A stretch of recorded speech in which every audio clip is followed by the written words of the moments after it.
Assalamualaikum warahmatullahi wabarakatuh. Daawwattoota fi hordoftoonni keenya hundi keessan baga nagaan ooltan, baga nagaan arma geenyee kan nagaan nu oolche armaan nu ga'e nagaan nu haa bulchu, nagaan nuuf haa bari'u, nagaan nuuf haa oolu. Nageenyaa baay'atu umrii isin haa dheeratu. Daawwattoota fi hordoftoonni keenya egaa warri reefu dhuftan sheer, laayik, sabiskiraayib godhuu hin dagatinaa. Baga jiraattanii nutti dabalamuu hin dagatinaadha. Waan ajaa'ibaati.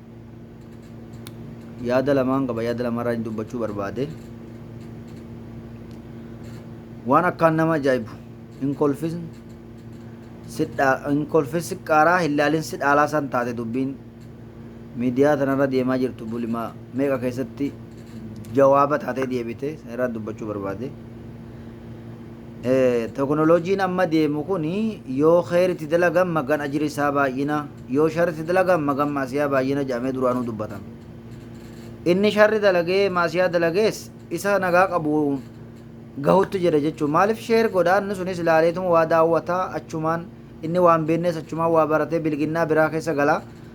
Yeroo ammaa kana ka kheyri qabuus ka sharri qabnees walumaan laaqamee jiraatu jira. Rabbiin nun halaakini, rabbiin nu hanajja'u, rabbiin laaqamuu jala nu haa baasu.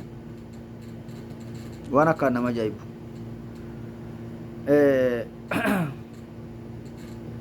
Obboleeyyan keenya namni waan hin taane irraa dalaguurraa of qusatuudha qaba, waan hin taane dubbachuurraa illee of qusatuudha qaba. Haa ta'uti wanni irraa dubbachuu barbaade dhiyoo tana mucaan tokko jaartii isaatiin wal dhabeeti, silaa jaartii isaatiin wal dhabeeti harka dudubatti hidhee viidiyoodhaan qaama qullaallee sawwaramte jirti. Aliyyi keenya ni kaasirraa qaba yaabboon dhiisi jettee kadhachaa turte jechuudha, tumamte. Waan san namni hedduun irraa dubbatee bileettiin qabu inni, haadhan qabu inni, nadha wajjin dhalanne inni, niitiin qabu inni, niitii miti wanni tun jechaa ture jechuun mucaa san irratti hedduu bobbahame. Dursa obboleeyyan keenya namni hoggaare waan nama goone hin qabu, nama tumee qaama qullaa kan nama dhiisuu dhiisi, lubbuu namaatu balleessee darbuu jira jechuudha. Inni akkanaan siyaasaaf jecha maallaqa fudhatee lubbuu namaa cuubee nuti duubaan ajjeesee kuchiisu jiru jira. Suni waan amma kanaati. Shamarran Oromoodhaa nikaa qabattanii dhiira jalaan deemina. Isiniif ta'u waliin jiraadha, isiniif hin taane kabajaan ebbileeyyan qabdanii fira qabdanii nu dhiisi jaanii itti dhaabbadhaa ofirraa buusa nikaasaadha. Deema sanicha karaa feetan. Safuu keessan cabsitan, safuu ebbileeyyan keessanii, safuu abbootii keessanii, safuu amantii keessanii waa meeqa balleessitanii dhiira agartan bira deemtanii booda immoo gaafa namni harkas hin qabatee sin tume wanni haasa'amu hin jiru jechuudha. Inni dhirsa ta'uus jaalattuus yookiin jibbituus irsanii nikaas irraa qaba. Bakka ati deemtu san hin fedhu jechuun jaalatu, namati bira deemtu san hin jaalatu eenyuunu. Laafaas ta'e jabaas ta'e niitii ofirratti eenyuunu jechuudha dhidhiitata. Kuni badiidhaa hamma kana. Bira dabarree darbenninis haarawa godhee kaasuufi miti. Ajandaa biraatu jira. Ajandaan biraa sunis ammoo dhugaa ta'uus ni mala, soba ta'uus ni mala. Soba ta'u warri miidiyaa irratti waan akkasii gabaabtan irraa of qusadhaa jechuun dhaamsan dabarsuu barbaada. Yoo dhugaa ta'es ammoo dafneetuma rakkoo uumamte hunda qilleessumarra oolchuu ta'e hojiin keenya kun. Wamataame hunda isa wanjal dalagees waan nama ajaa'ibu keessa ulamaa'ii gaafatti dubartiin bilbilte yaa sheekaa waan akkanaa tokko zinaa dalageen ture gurbaan tokko birattiin bu'ee ture bakka itti bu'ee dhabeetiin bira dhaqee akkasumatti natti dabalamee toobannarraa qaybalamaa jedhe. Sheekni dhosaan gaafattu guutuu bilbilte maaltu qilleessarra isin oolche miidiyaarra baasee waan akkasiin akkas dalageen jira dhiifama naa godha rabbii dhiifama gaafadhu. Yoo waan si dhibe taate sheeka dhosaan gaafadhu. Namtichi badii dalage fuula rabbiitti gabbahee akkanaan dalage fuula namatti jechuun maasiyaa ofi guddisuudha, ragaa ofitti nama baasuudha. Jaalatamaa miti jechuudha. Kanaafuu namni mana keessatti rakkoo isaa jaartii waliin uume gabbaasee addunyaadhaan kun waan akkanattan jira jechee gaafa nama baasuun aybii guddaa, wanjala guddaa. Kan nagaan jirus inni nagaan jire ganda isaa ta'ee jira shabakaan teknooloojiidhaan walitti fideera jechuudha. Nagaan dikee nagaa taana nagaan ooltaa san taane. Amma shamarreen takka dargaggeessarraa kuttee jenna. Waan inni ittiin jiraatu ittiin horuuf rabbiin irratti uumeef kennaa rabbii inni qabatee ittiin jiraataa ture galaafatte. Isa suuraa kaasee fi harka hidhee fi tume caalaa qaama saalarraa kuttee qaama saalaa kuttee irraan buufne irraa murtee garuu irraan buune mana yaalaa jiraa janii haasaa jiran jechuudha. Garuu suuraa sin agarree waa'ee miidiyaatti haasaa deemu kana argeetu manna ajaa'ibe kaleessa bileessan qabu akkamiin bileettiin qabu namni kun maa kana godhaa jennee iyyaa turre. Har'a ishiin bileessan qabdu abbaan qabdu dhiira maaliifi waan kana yaaddirraa kuttime kun yoo gaafii miti waan naman ajaa'ibne.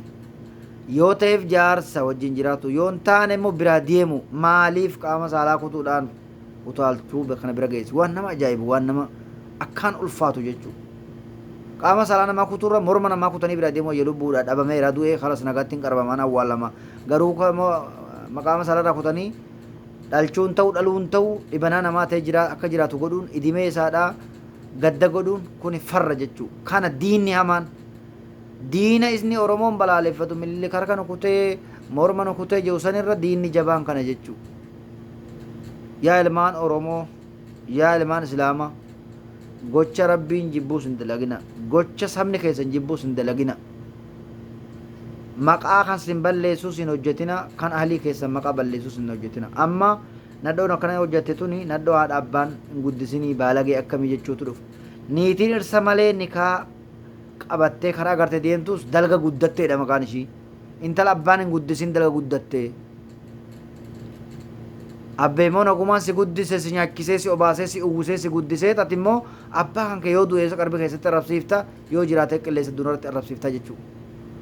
Akkasuma warri ammaas qaama saalaa kutuudhaaf utaaltan kun dalga warra guddattani warri dhirsa dhiiftanii jaarsi keessan sinaa jibbu sinaa jaalatu jalaa deemtanis warra dalga guddatan warra gorsa hin qabne warra uleen hin guddatin warra lolan hin guddisin warra gandara deemee guddate alatti akka fedhe tahee jiraatetuun biyya alaa dhufeetis kabaja hin qabne kabaja abbaa fi haadha isaa hin qabne jechuudha.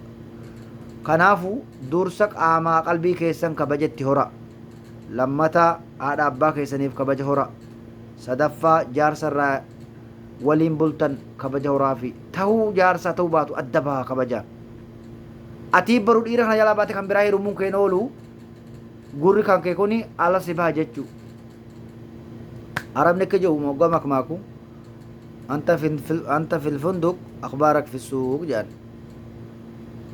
أتلي فندق جراتو أوتيل جراتو أخبارك كي غروسو كيسي سيوليرا وانا توجدتو جرتو يجو وان أكاسي كنافو أبوليان كينيا كوني فافا وان انتاني في وان رب جبو في لمن ما جبو هنو جتنا سنيتوني فلتني جبو فاتون برد برتركو قبو Talammata ammoo yaada waa'ee biyya keessa aan harxummaa fursee keessatti deemaa jiru mootummaan maallaqa kennaa jira jedhan 2,000 hamma danda'e 9,900 jennan fakkaate 2,000 akkas kennaa jira jedhan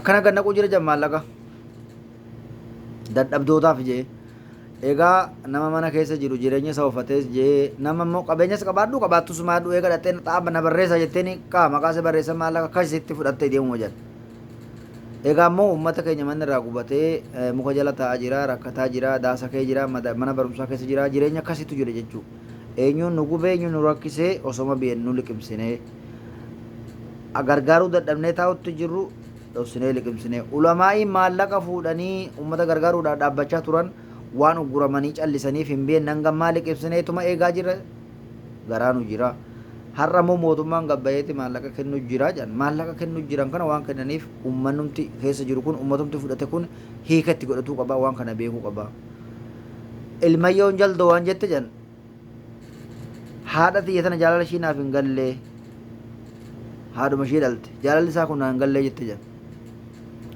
ganama gara yaala nabaatti fiixee san na dhahaa guyyaa duddan nabaatti aduun na dhahaa saniifuu jaalala akkamiitiin himaa egaa sila aduu garaa jalatti gaafa hoggaa aduudha baattee gaafa fixe isa duddan baatte jaalalumaa jenna mootummaan akkasaan nu godhaa jira jechuu garaa jalatti fixe isaan nu baatee aduu keessatti duddan nu baatee nuun deemuu jira kanaafuu baga jiraattanii aduun akka simiituu si godhaniif caffeen bishaaniittis fiixa isa akka simiidhu si godhuun sii falan ta'u yaa Oromoo ilmaan Walloo aanaa hundarratti deemuun ni mala aanaa isaan dhaga'een himanii aanaa biraatee qorattanii yookiin qorannee walitti deebina fayyaataa jiraadha gama tokkoon mana tokko barana saawaaf jaaraa turan nu ajaa'ibee ture jennee ture suuraa isaallee fidee harkaa hin qabu asin ajaa'ibu keessa mana saawaaf jaarrame mootummaan kenneefi isaan akka bokkeenyi gannaan dhoonna jenni jaarrame sanillee fidee jira suuraa nurra barbaachisa gadi dhiisuun hin danda'a jechuudha. Garuu yoo abbaaf sodaachise hin beeku gadi dhiisuu hammaatte malee fuudhee harkaa hin qaba waan ajaa'iba keessa dawaa caffaa keessatti saawaaf jaarrame mana akka asaanii alan bulle bokkeenyi dhagaanii dhufe jennii saawaaf jaarrame garuu Oromoon aanaa jiillee dhummuu warra kaasee hanga aanaa artummaa furseetti manni irraa gubate akkasumatti akka saawaatti muka jala jiraata jira daasii kee jiraata jira manni irratti ijaarame jiru.